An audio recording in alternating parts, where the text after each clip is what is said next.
Assalamualaikum warahmatullahi wabarakatuh.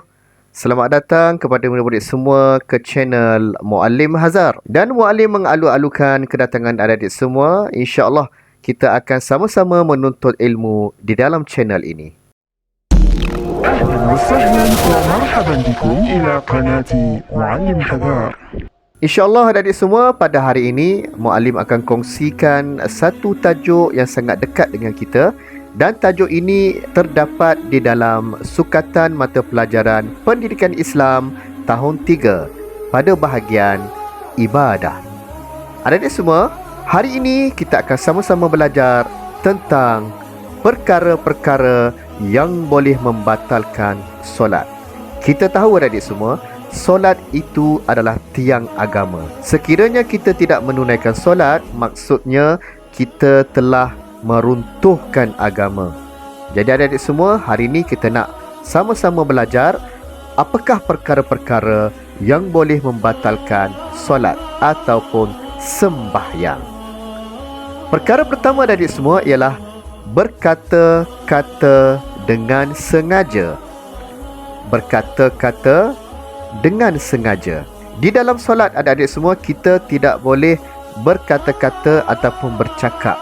Sekiranya terkeluar sesuatu daripada mulut kita, terutamanya perkataan di dalam bahasa Melayu, maka solat kita akan batal. Juga perkataan-perkataan yang tidak berkaitan dengan rukun dan bacaan di dalam solat, maka solat kita akan batal. Yang kedua, meninggalkan rukun solat.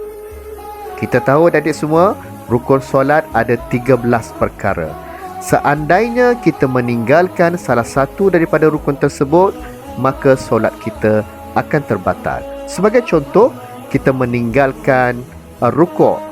Habis saja kita baca Al-Fatihah, baca surah, kemudian kita terus sujud, maka kita telah meninggalkan dua rukun, iaitu rukuk dan juga i'tidal.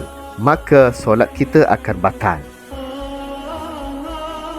Perkara yang ketiga adik-adik semua ialah terkena najis pada badan atau pakaian atau tempat solat.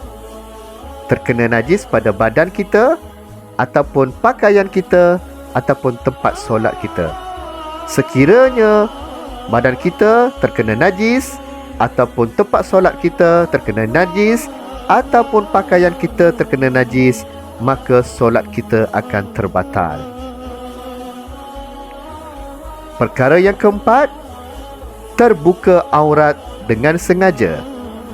Terbuka aurat dengan sengaja, terutamanya bagi adik-adik perempuan. Selalunya bila kita solat, kita pakai telekung, pakai kain dia sehingga menutupi kaki kita. Tetapi tiba-tiba bila kita sujud, dia terangkat, nampak kaki kita, maka solat kita akan terbatal. Sama juga adik-adik lelaki yang memakai baju yang kecil. Dia pakai baju kecil, bila mana dia rukuk, maka terangkat baju tersebut, dan dia sujud, terangkat baju tersebut sehingga menampakkan aurat, maka solatnya terbatal. Perkara yang seterusnya ialah makan atau minum dengan sengaja. Makan atau minum dengan sengaja. Contohnya, kita tengah solat, tiba-tiba kita tercungkil sesuatu daripada gigi kita. Mungkin kita baru lepas makan nasi mungkin, maka terlekat sisa-sisa makanan, maka kita telan makanan tersebut. Secara automatiknya solat kita akan terbatal kerana kita telah menelan dengan sengaja.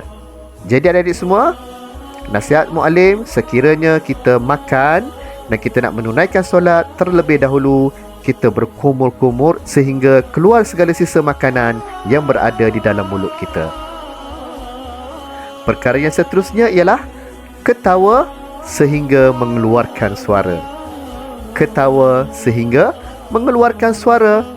Contohnya kita tengah solat, tiba-tiba adik kita yang umur 1 tahun tu dia datang depan kita, dia buat lawak depan kita kan. Maka tiba-tiba kita tergelak tengok lawak dia tu, secara automatiknya solat kita itu terbatal. Tapi kalau sekadar tersenyum, tersenyum tak ada masalah. Yang menjadi masalahnya ialah apabila kita gelak dengan kuat ataupun kita gelak sehingga terkeluar suara, maka secara automatiknya solat kita terbatal dan kita kena mulakan daripada awal. Perkara yang seterusnya ialah adik-adik semua, yang akan membatalkan solat kita ialah apabila kita hilang ingatan kerana pitam ataupun gila. Kita tengah solat, Allahu Akbar, ghairil maghdubi alaihim waladdallin, amin, tiba-tiba pam jatuh, pensan, pitam, maka terbatallah solat kita. Asbab apa? Asbab kita pitam ataupun kita hilang ingatan. Tiba-tiba datang gila kan. Tiba-tiba datang hilang ingatan.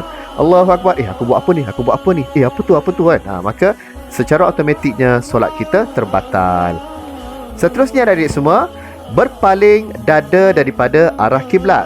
Kita tahu bila kita solat, kita menghadap kiblat. Kiblat itu ialah mengarah kepada Kaabah. Maka kita punya dada ni kena betul-betul menghadap kiblat. Jangan pula kita terpusing kanan, terpusing kiri. Sekiranya berlaku demikian, maka terbatallah solat kita. Yang seterusnya adik-adik semua, berubah niat. Katakanlah kita solat fardu zuhur.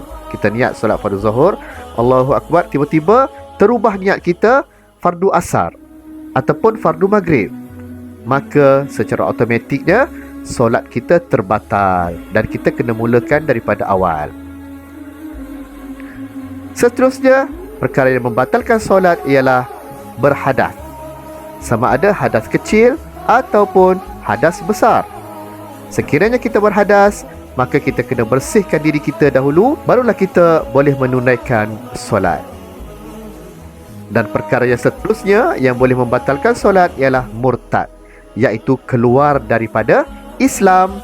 Mereka yang keluar daripada Islam, maka tidak sah mereka solat.